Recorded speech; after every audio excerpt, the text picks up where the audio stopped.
Hello everyone, welcome back to my channel. আজ মা আর আমি দুজনে মিলে যাচ্ছি বার্থডে বাড়ি ইনভাইট খেতে। আর এই যে ইয়ারিংটা দেখতে পাচ্ছ, এটা আমার দিদি আমার জন্য কলকাতার থেকে এনেছিল। তো আজকে এই ড্রেসটার সাথে এটাই ম্যাচ করছিল, তার জন্য এটা পরেই আজকে যাব।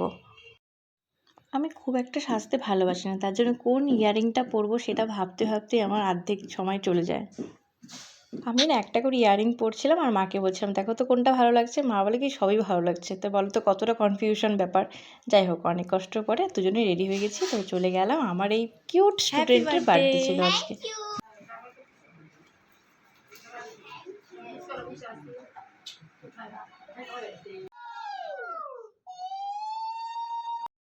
আমার এই কিউট স্টুডেন্টটা আমার জন্য অপেক্ষা করছিল যে কতক্ষণে আমি যাব, তারপর ও কেক কাটিং করবে। তারপর আমরা সবাই গেলাম, মা আর আমি।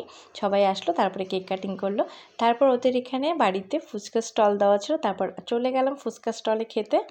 তারপরে দেরি না করে একদম চলে গেলাম খেতে। ডাল ছিল, পাঁপড় ভাজা ছিল, গুঁড়া মাছের চচ্চড়ি ছিল, বড় মাছের কালিয়া ছিল, পোলাও ছিল, ছিল মাংস। আমার রেস্টুরেন্টটা অনেক বড় হয়ে গেছে। যখন খাচ্ছিলাম এসে বলছিল, খাওয়া দাওয়া কেমন হয়েছে, সব কিছু খাচ্ছ তো, কী লাগবে চেয়ে চেয়ে খাও, এগুলো বলছিল জানো। যাই হোক, দই মিষ্টি চাটনি ছিল, লাস্টে দেখো আইসক্রিমও ছিল। তারপর খাওয়া শেষ, ওকে টাটা করে এখন বাড়ি বসে। আমরাও বাড়ি যাই, ততক্ষণে তোমরা ভিডিওটা দেখে নাও। টাটা।